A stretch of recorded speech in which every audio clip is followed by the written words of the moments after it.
Hello friends, welcome back to my channel. मेरा नाम है जयेश। तो आज के इस वीडियो में हम बात करने वाले हैं प्रोडक्ट बेस्ड कंपनी और सर्विस बेस्ड कंपनी के बारे में।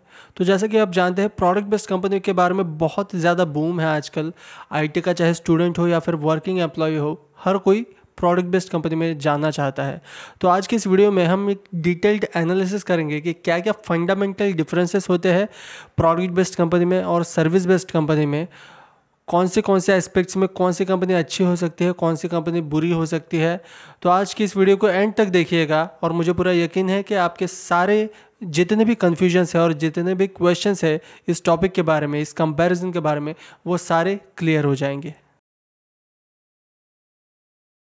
तो पहले मैं अपने बारे में अगर बात करूँ तो मैंने सर्विस बेस्ड कंपनी में भी काम किया है और प्रोडक्ट बेस्ड कंपनी में भी काम किया है। और प्रोडक्ट बेस्ड कंपनी में भी एक स्टार्टअप में भी काम किया है, मिड स्टार्टअप और एमएनसी में भी काम किया है। तो मैं अपने एक्सपीरियंस के बेसिस पर और अपने नॉलेज के बेसिस पर अपने जो व्यू पॉइंट्स है, ये जो कंपैरिजन है, वो करने वाला हूँ और आपके सामने रखने वाला हूँ।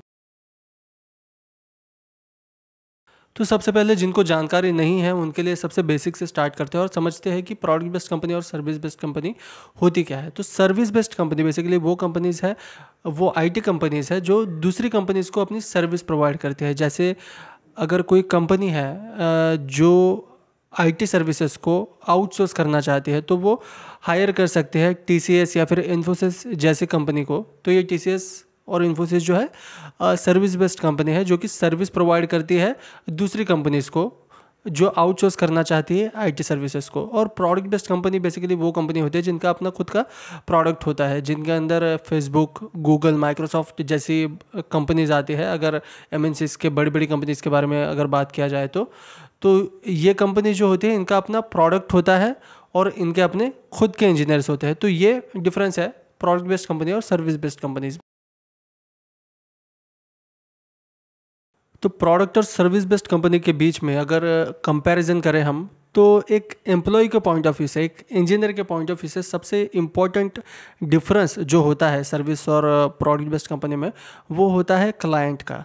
तो सर्विस बेस्ड कंपनी में जो है आप एक क्लाइंट के लिए काम कर रहे हो, वहाँ पर सबसे ज़रूरी जो होता है क्लाइंट होता है। और प्रोडक्ट बेस्ड कंपनी में क्लाइंट नहीं होता है, वहाँ पर प्रोडक्ट ही सबसे ज़्यादा ज़रूरी होता है। तो ये डिफरेंस जो है देखने में छोटा लग सकता है, लेकिन आप जब एक्चुअल में काम करते हो तो ये एक बहुत जो है बड़ा डिफरेंस होता है। जिस तरीके से आप काम करते हो, जिस तरीके से आप सोचते हो और अप्रोच जो आपका होता है आपके काम के प्रति, वो पूरा बदल जाता है इन दोनों सिचुएशंस में। तो आप जब क्लाइंट के लिए काम कर रहे हो तो क्लाइंट जो है एक तरीके से सर्विस बेस्ड कंपनी में भगवान की तरह होता है कि वो जो बोलेगा वही होगा। कब कौन सा काम, क्या काम करना है और कब करना है, वो ये सारी चीज़ें जो है अल्टीमेटली क्लाइंट डिसाइड करेगा। आप अपनी बात रख सकते हो, आप रखते हैं अपनी बात, लेकिन आपकी बात इतनी नहीं सुनी जाती क्योंकि अल्टीमेटली जो है आप एक क्लाइंट के लिए काम कर रहे हो और जो क्लाइंट कहेगा फाइनल डिसीजन जो है वही होगा। और प्रोडक्ट बेस्ड कंपनी में जो है ये इससे थोड़ा डिफरेंट होता है। तो प्रोडक्ट बेस्ड कंपनी में आप एक होलिस्टिक पॉइंट ऑफ व्यू से सोचते हो। जैसे सर्विस बेस्ड कंपनी में आपको हो सकता है एक प्रोजेक्ट मिले या फिर हो सकता है कि प्रोजेक्ट का एक छोटा सा हिस्सा मिले। तो क्या हो जाता है कि आप उसी छोटे से दायरे में सोचते हो और आप हो सकता है आप उस कंफर्ट जोन में चले जाओ और आपकी ये मेंटालिटी हो जाती है कि बस क्लाइंट ने जो छोटा सा चेंज करने के लिए कहा है वही हमको करना है एंड दैट्स इट। बहुत ज़्यादा सोचने की ज़रूरत नहीं है और उतनी एक्सपेक्टेशंस भी नहीं होती है आपसे कि आप इसके बियॉन्ड जाकर भी कुछ सोचें। लेकिन प्रोडक्ट बेस्ड कंपनी में जो है आपको एक हॉलिस्टिक व्यू मिल जाता है प्रोडक्ट के बारे में कि सिर्फ टेक्निकल ही नहीं, टेक्निकल के बाहर भी बिजनेस पॉइंट ऑफ व्यू से भी आप सोचते हो। और टेक्निकल में भी अगर आप आए तो सिर्फ आपको जो टास्क मिलते हैं उस पॉइंट ऑफ व्यू से नहीं, आप इंफ्रास्ट्रक्चर जो है प्रोडक्ट का उसके बारे में आपको ज़्यादा एक्सपोजर मिलता है। और इंफ्रास्ट्रक्चर से रिलेटेड और टेक्निकल से रिलेटेड जितने भी बड़े डिसीजंस हो रहे हैं वो कैसे हो रहे हैं, क्यों हो रहे हैं, इन सब चीज़ों के बारे में आप अवेयर रहते हो। और चूँकि आप प्रोडक्ट बेस्ड कंपनी में काम कर रहे हो और वहाँ पर क्लाइंट का इंटरेक्शन नहीं है, तो आप अपनी जब बात रखते हो तो आपकी बात ज़्यादा सुनी जाती है। बशर्ते कि आपकी बात में अगर लॉजिक है और सही बात है और कंपनी के लिए अगर वो सही है तो आपकी बात जो है अच्छे से सुनी जाती है, तो डिसीजन मेकिंग में जो है आपका पार्टिसिपेशन ज़्यादा होता है। तो आप एक होलिस्टिक पॉइंट ऑफ व्यू से सोचते हो और एक सेंस ऑफ ओनरशिप आपको मिलता है, और अप्रोच जो है, काम करने का अप्रोच पूरी तरीके से चेंज हो जाता है, और इसी तरीके से आपकी ग्रोथ होती है। एक और बहुत ही इंपॉर्टेंट डिफरेंस जो होता है सर्विस बेस्ड और प्रोडक्ट बेस्ड कंपनी के बीच में, वो ये होता है कि एक सर्विस बेस्ड कंपनी में आपके हाथ में नहीं होता कि आपको कौन सा प्रोजेक्ट मिले।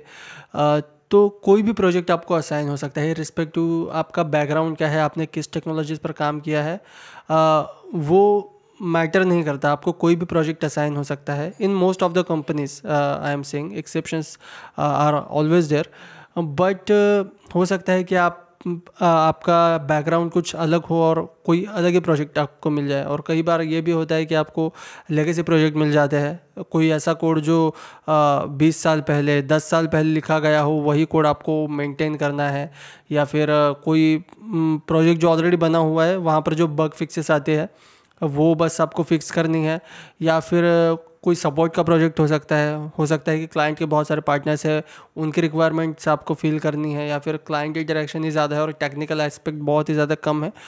ये कुछ भी हो सकता है आपके साथ, तो आपके हाथ में नहीं होती बहुत ज़्यादा चीज़ें। और अगर आपकी कंपनी में फ्लेक्सिबिलिटी बहुत ज़्यादा नहीं है तो आपको जो प्रोजेक्ट मिला है उसमें आपको काम करना पड़ेगा, आप चेंज करना भी बहुत मुश्किल हो जाता है। अगर आपकी कंपनी में फ्लेक्सिबिलिटी है तो आप प्रोजेक्ट चेंज भी कर सकते हैं, but that depends on the company. और प्रोडक्ट बेस्ड कंपनी के बारे में अगर हम बात करें तो वहाँ पर एडवांटेज ये होता है कि आपको लेटेस्ट टेक्नोलॉजीज़ पर काम करने का मौका मिलता है।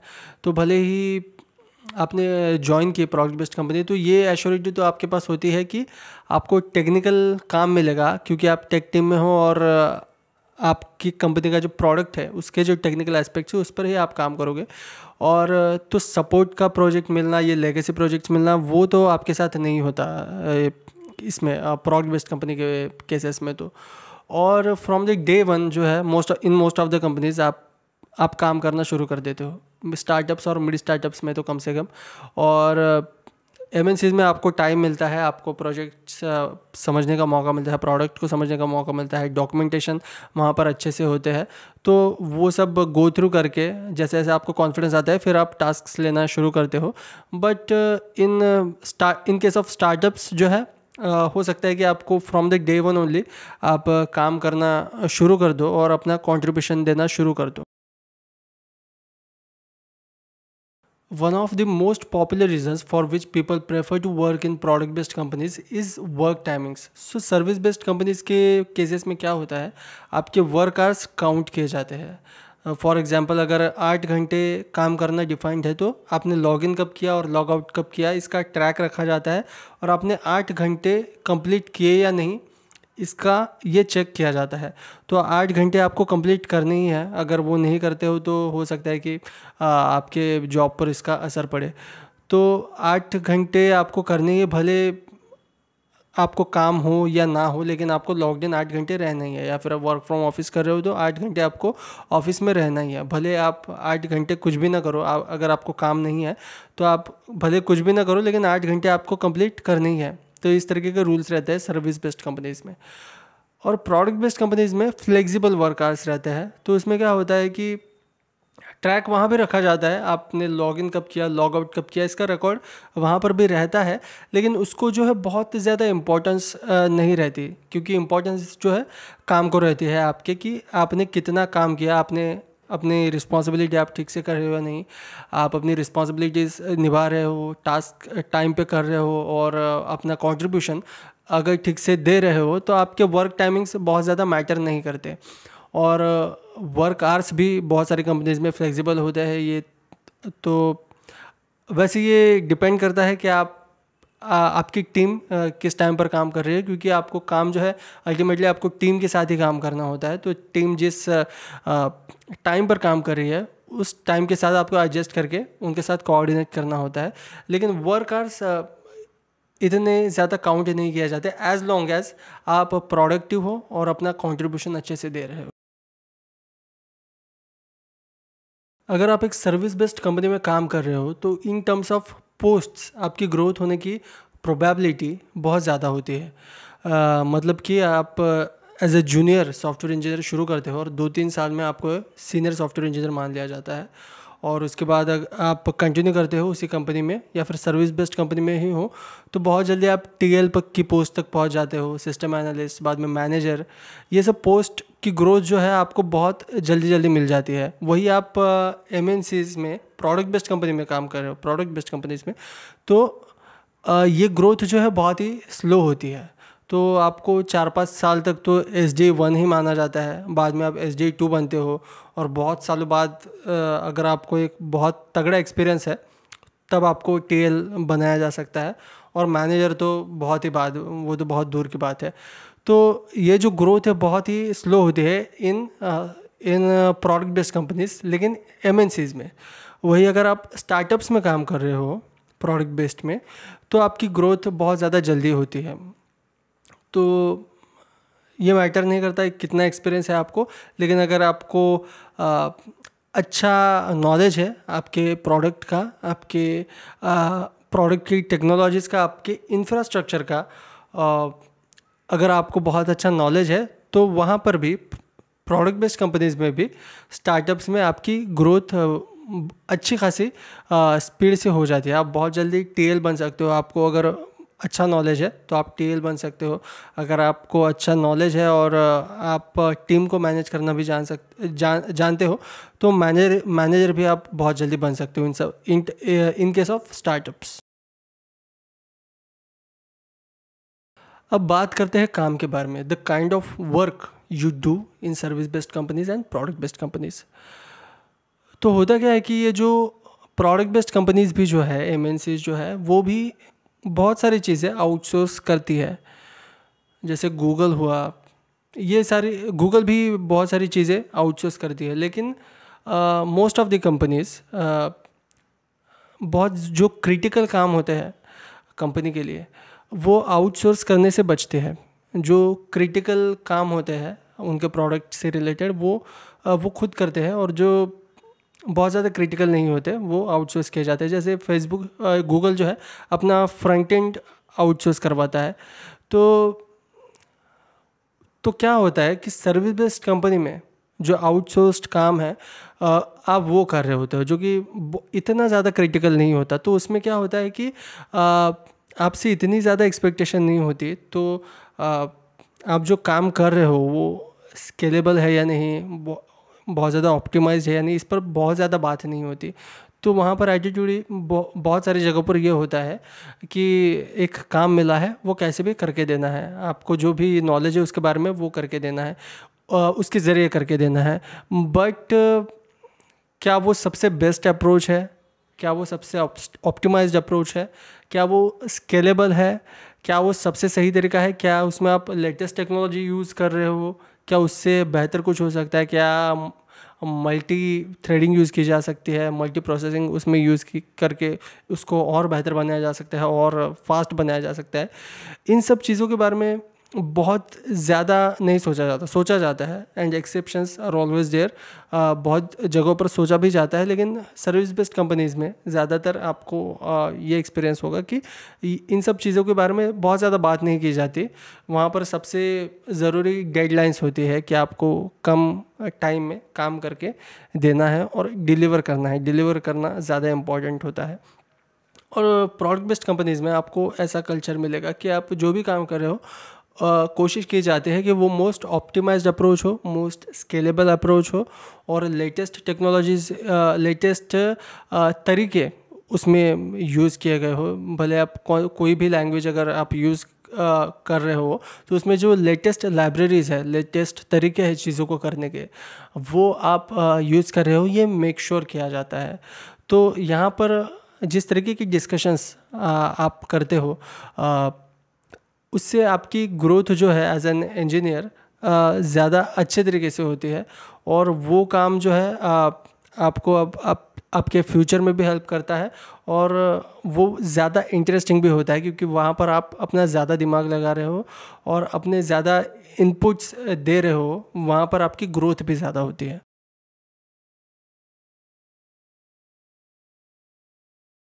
So the last point but not the least, जो कि है आपकी सैलरी।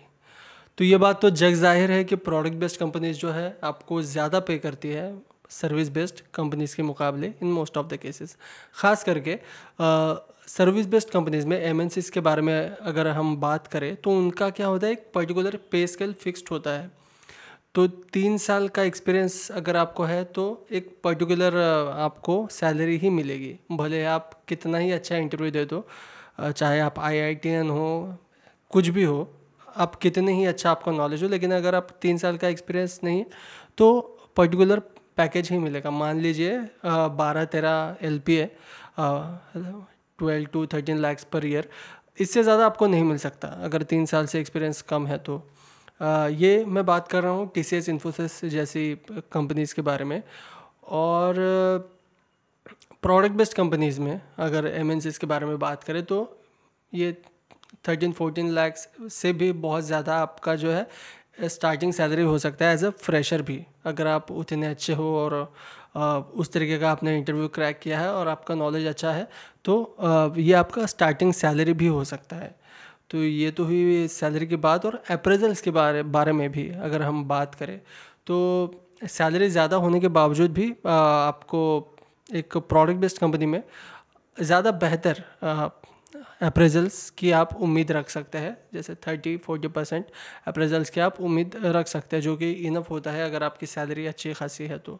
और वहीं पर सर्विस बेस्ड कंपनीज़ के बारे में अगर बात करें तो इतनी ज़्यादा नहीं मिलती इन मोस्ट ऑफ द केसेस।